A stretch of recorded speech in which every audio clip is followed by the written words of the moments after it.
வணக்கம் நண்பர்களே, மீண்டும் ஒரு வீடியோவில் உங்களை சந்திப்பதில் மிக மகிழ்ச்சி.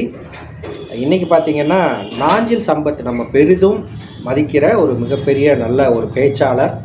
அதாவது திமுகவில் இருந்து வைகோ வெளியேறப்போ வைகோ கூடயே சேர்ந்து அவர் கூடயே வந்து இந்த தமிழுக்கும் திராவிட கொள்கைகளுக்கும் நாஞ்சில் சம்பத் செஞ்சுருக்கிற நிறைய செயல்பாடுகள், நிறைய பணிகள் செஞ்சுருக்காரு.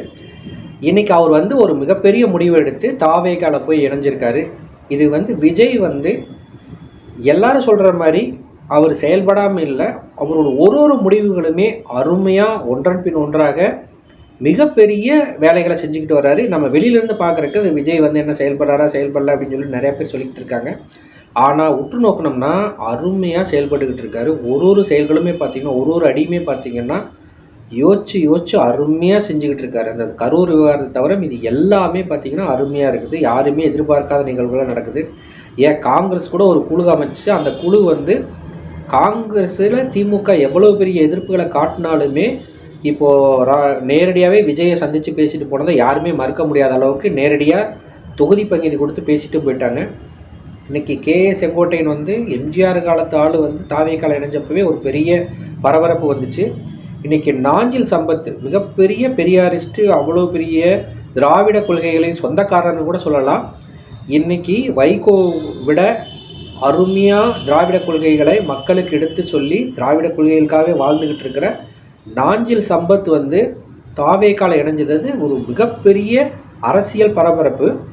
இன்றைக்கி இது மிகப்பெரிய திருப்பமாக இருக்கும். தாவேகாவுக்கு ஒரு மிகப்பெரிய வெற்றி. விஜய் வந்து ஒரு வெற்றியாக மிகப்பெரிய அளவில் வெற்றி பெறதை தான் நான் பார்க்குறேன். ஏன்னா அவங்க கட்சி ஜெயிக்குதோ இல்லையோ, ஆனால் அருமையான மூவ்மெண்ட் பண்ணிகிட்டு இருக்காங்க. செங்கோட்டையன் வந்து தாவேகால இணைவார் அப்படின்னு யாருமே நினச்சி பார்க்க முடியாது. ஏன்னா எம்ஜிஆர் காலத்தில் ஏறத்தாழ 60 ஆண்டு காலம் அவர் வந்து 50 ஆண்டு காலத்தை தாண்டி ஒரே கட்சியில் இருந்தவர். எம்ஜிஆர் ஆட்சி அமைச்சப்பே அங்கே எம்எல்ஏவாக இருந்தவர் செங்கோட்டையன் வந்து இன்றைக்கி தாவேகால இணைஞ்சிருக்காரு. அதுவே ஒரு மிகப்பெரிய பரபரப்பு. இதில் நாஞ்சில் சம்பத் எத்தனை ஆண்டு காலம் திராவிட கொள்கைகளை முழங்கினவர். அவரோட பேச்சுக்குன்னு தமிழர்கள் அவ்வளோ பேர் அடிமையாக இருக்காங்க. அப்படி தமிழர்களை கட்டி போட்ட ஒரு நாஞ்சில் சம்பத் வந்து ஒரு முடிவெடுத்து இன்றைக்கி வந்து தாவேகால இணைஞ்சிருக்காரு. இது வந்து ஒரு மிகப்பெரிய வெற்றியாக வந்து தாவேகா கிடைக்கும். ஏன்னா இளைஞர்கள் பட்டாலும் விஜய் கூட அப்படி இருக்காங்க. ஸோ இந்த இளைஞர்களுக்கு தெரியாத ஒரு சுவை வந்து தமிழ் சுவை. ஏன்னா அந்த தமிழ் வந்து எப்படியெல்லாம் உச்சரிக்கணும், தமிழுக்கு வந்து எவ்வளோ பெரிய பேர் இருக்குது, இதையெல்லாம் அங்கே எடுத்து சொல்கிறதுக்கோ அந்த தமிழை பற்றி தெரிஞ்சுக்கிறக்கோ இன்றைக்கி இன்டர்நெட் உலகத்தில் வாழ்கிற இளைஞர்களுக்கு நேரம் இல்லை. ஏன்னா அந்த காலத்துலலாம் பார்த்திங்கன்னா ஒரு திமுக மேநாடு நடக்குதுன்னா அவ்வளோ பேர் அந்த தமிழ் பேச்சை கேட்குறக்காக அங்கே கூடுவாங்க. அவ்வளவு அருமையாக அந்த சொல்லின் செல்வன் சம்பத்துலேருந்து ஆரம்பித்து அவ்வளோ அருமையாக ஒருத்தங்களும் பேசுவாங்க. திமுகவுடைய கொள்கைகள் வழங்குறதோ திமுக ஆட்சி பிடிச்சதோ முழுவதுமே பேச்சாளர் தான். ஸோ கம்பன் வீட்டு கட்டுத்தெரியும் கவி பாடுன்ற மாதிரி தமிழர்கள் எங்கெல்லாம் வந்து அறிஞர்கள் இருக்கிறாங்களோ அவங்க எல்லாமே திமுக மேடைகளில் முழங்கியிருக்காங்க. அது மூலமாக வளர்ந்தது தான்.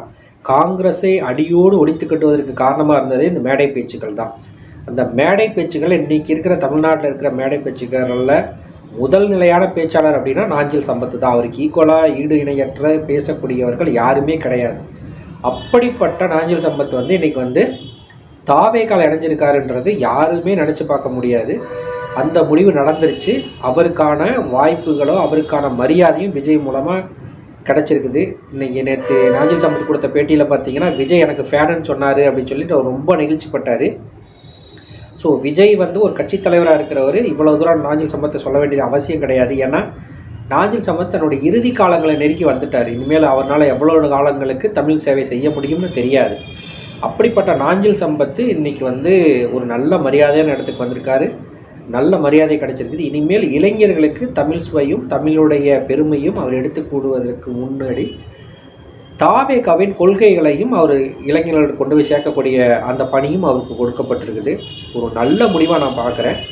அதே மாதிரி தாவேகாவுக்கு கிடைச்ச ஒரு மிகப்பெரிய வெற்றியாகவும் நான் இதை பார்க்குறேன். ஏன்னா ஒரு அடியுமே அருமையாக எடுத்து வச்சுக்கிட்டு இருக்கார். அவர் கூட இருக்கிற டீமெல்லாம் செயல்படுதான்னு கேட்டாங்க. இப்போது ஒரு அடியுமே ஒரு மூமெண்ட்டுமே நல்லா பண்ணுறாங்க. இப்போது வர்ற புதன்கிழமை கூட வந்து அங்கே பாண்டிச்சேரியில் அவங்களுடைய முதல் மாநாட்டுக்கு, அதாவது முதல் கொள்கை பரப்பு விளக்கத்துக்கு நாள் குறிச்சிட்டாங்க. அன்றைக்கி ஒரு மாநாடு அங்கே நடக்க போகுது பாண்டிச்சேரியில். ஸோ பாண்டிச்சேரிலையும் தாவேகா கால் பதிக்குது. இப்படி ஒரு இடமா அவங்க கரெக்டான மூவ்மெண்ட் பண்ணி கரெக்டான இடத்த நோக்கி போய்கிட்டு இருக்காங்க. இனிமேல் விஜய்க்கான அடுத்த நகர்வுகள், அதாவது நம்ம இப்போ கேள்விப்படுறது என்னென்னா, சகாயம் ஐஏஎஸ் அடுத்து அவங்க சேர போகிறார் அப்படின்றாங்க.